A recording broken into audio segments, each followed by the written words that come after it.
Utility Designer is a generic tool for the Unity Asset Store that speeds up the process of creating intelligent and dynamic AIs by combining the concept of utility AI and behavior trees. In a utility AI system, the NPC can have different user-defined states, all of which are scored based on the character's needs and environmental factors. The scores change over time, and the highest scoring state determines the NPC's action. If a state does not meet all of its preconditions, it will be marked red and will not receive any score. A behavior tree in the Execution tab is used to define these actions. We are currently looking at the Evaluation tab, and by switching to the Execution tab we can now see the custom-defined behavior of that state.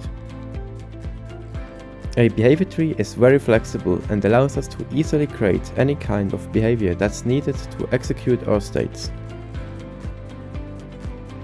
Utility Designer has a powerful API that allows the creation of custom nodes for the behavior tree. Various callbacks and properties simplify the process of creating custom behaviors for your specific needs.